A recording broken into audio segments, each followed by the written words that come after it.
Welcome to TRP physics channel. நீங்கள் எங்கள் சேனலுக்கு புதுசாக இருந்தால் சப்ஸ்கிரைப் பண்ணிக்கோங்க.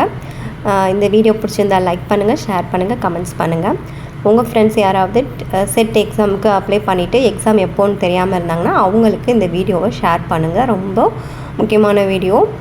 அதாவது செட்டுக்கான நோட்டிஃபிகேஷன் அதுக்கு பார்த்திங்கன்னா எக்ஸாம் நோட்டிஃபிகேஷன் டேட்டே கொடுத்துட்டாங்க. எக்ஸாம் டேட்டே கொடுத்துட்டு அந்த எக்ஸாம் டேட் கேன்சல் ஆகிடுச்சு. திடீர்னு கேன்சல் ஆகிட்டு அதுக்கப்புறம் எப்போ எக்ஸாம் வருது அப்படிங்கிற ஒரு நோட்டிஃபிகேஷனே இல்லாமல் இருந்தது.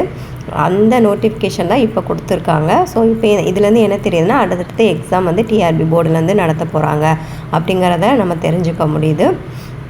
ஸோ அந்த நியூஸ் தான் இங்கே கொடுத்துருக்கேன். செட் எக்ஸாமுங்கிறது என்னென்னா, செட் எக்ஸாம் எதுக்காக நடத்தப்படுது அப்படின்னா, தமிழக அரசால் செட் எக்ஸாம் நடத்தப்படுது.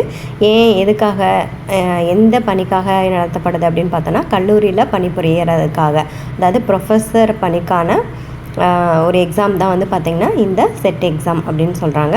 ஸோ இந்த செட் எக்ஸாம் கால்ஃபார் பண்ணி எக்ஸாம் வரைக்கும் போயிட்டு ஆனால் எக்ஸாம் கேன்சல் ஆச்சு. கேன்சல் ஆகிட்டு அதுக்கப்புறம் எந்த ஒரு நோட்டிஃபிகேஷனுமே இல்லாமல் இருந்தது. இப்போ எக்ஸாமுக்கான டேட் கொடுத்துருக்காங்க. அதை தான் நம்ம இந்த வீடியோவில் பார்க்க போகிறோம். செட் எக்ஸாம் எப்போ நடத்த போகிறாங்க அப்படின்னு பார்த்தோன்னா, வருகிற மார்ச் மாதம் 2025 நடத்த போகிறாங்க. 6, 7, 8 மற்றும் 9, அதாவது 4 நாள் நடக்குதுங்க.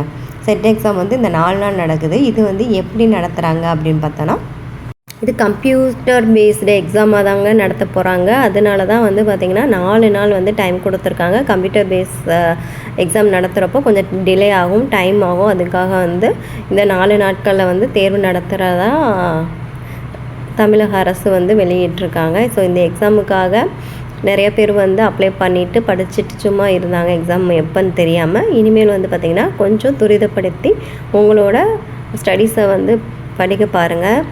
டைம் வேஸ்ட் பண்ணாதீங்க, தொடர்ந்து படிக்க பாருங்கள். இந்த செட்டுங்கிறது பார்த்திங்கன்னா நம்மளுக்கு எப்படி யூஜிடிஆர்பி நடத்துகிறாங்களோ அது மாதிரி இது ஒரு தகுதி தேர்வு தான். இது பல்கலைக்கழகம், கல்லூரிகள், இந்த மாதிரி அரசு கல்லூரிகளில் பணிபுரியறதுக்கான ஒரு வாய்ப்பாக நம்ம பயன்படுத்திக்கலாம். எல்லாம் இதுக்காக நிறைய டீச்சர்ஸ் படிச்சிட்ருக்காங்க. செட் எக்ஸாமுக்கான நோட்டிஃபிகேஷன் வந்தனையும் டீச்சர்ஸ் எல்லாம் பார்த்திங்கன்னா ஆன்லைனில் தான் அதை விண்ணப்பித்திருந்தாங்க. இது மனோன்மணியம் சுந்தரனார் பல்கலைக்கழகத்தில் ஆன்லைனில் அப்ளை பண்ணியிருந்தாங்க இந்த எக்ஸாமுக்காக.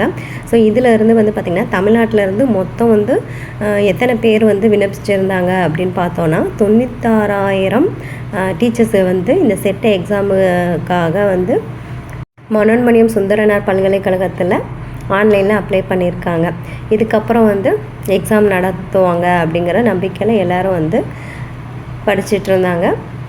நியூஸில் என்ன கொடுத்துருக்காங்க அப்படின்னு பார்த்தோன்னா, தமிழ்நாட்டில் உள்ள பல்கலைக்கழகங்கள் மற்றும் கல்லூரிகளில் உதவி பேராசிரியராக பணிபுரிய அரசு சார்பில் நடத்தப்படும் நெட் அல்லது செட் எக்ஸாமை நெட்டு அப்படின்னும் சொல்கிறாங்க எனப்படும் தகுதி தேர்வில் தேர்ச்சி பெற வேண்டும். அப்போது பேராசிரியராக, ப்ரொஃபஸராக நம்ம போனோன்னா இந்த எக்ஸாமில் நம்ம பாஸ் பண்ணால் தான் நம்ம கல்லூரிகள், அரசு கல்லூரிகளை பேராசிரியராக இருக்க முடியும். எப்படி நம்ம டெட் எழுதி அதுக்கப்புறம் நியமன தேர்வு யூஜிடிஆர்பி எக்ஸாமும் எழுதி அதுக்கப்புறம் தான் நம்ம டீச்சருங்கிற ஒரு போஸ்டிங் கொடுக்குறாங்க.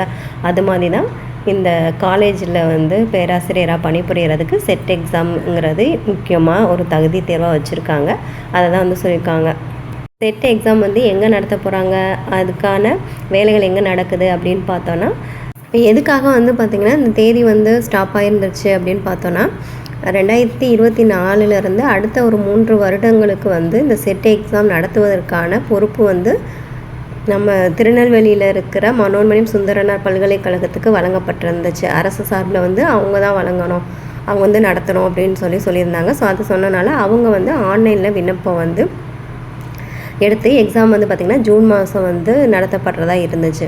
ஆனால் அந்த இது தடைப்பட்டு எக்ஸாமே கேன்சல் ஆகிட்டு இப்போ தான் அந்த எக்ஸாம் மறுபடியும் டேட் கொடுத்துருக்காங்க. இப்போ பார்த்திங்கன்னா டிஆர்பி போர்டே இந்த செட் எக்ஸாமை எடுத்து நடத்தணும் அப்படிங்கிற மாதிரி சொல்லியிருக்காங்க. ஸோ டிஆர்பி கம்ப்யூட்டர் பேஸில் நடத்துகிறனால டிஆர்பி போர்டே இதை எடுத்து நடத்தணும் அப்படின்னு சொல்லிட்டு உயர்கல்வித்துறை செயலாளர் ஆசிரியர் தேர்வு வாரிய தலைவருக்கு இந்த செட் எக்ஸாம் நடத்தணும் அப்படின்னு சொல்லி அனுமதி கொடுத்துருக்காரு. ஸோ அதனால தான் வந்து எக்ஸாம் வந்து தடைப்பட்டிருக்கு. இப்போ மறுபடியும் செட் எக்ஸாம் வைக்கிறாங்க. ஸோ இதுதான் வந்து இங்கே வந்து என்ன கொடுத்துருக்காங்கன்னா, இந்த நிலையில் உயர்கல்வித்துறை செயலாளர் ஆசிரியர் தேர்வு வாரிய தலைவருக்கு செட் தேர்வினை கம்ப்யூட்டர் முறையில் நடத்துவதற்கு அனுமதி வழங்கி உத்தரவிட்டார் அப்படின்னு சொல்லி கொடுத்துருக்காங்க. இந்த எக்ஸாமுக்கான நுழைவுச்சீட்டு பார்த்திங்கன்னா ஹால் டிக்கெட் வந்து டிஆர்பி போர்டுலேயே வந்து பப்ளிஷ் பண்ணுவாங்க. அப்போ வந்து நம்ம வந்து அதுலேருந்து டவுன்லோட் பண்ணிக்கலாம் அப்படிங்கிற மாதிரி கொடுத்துருக்காங்க.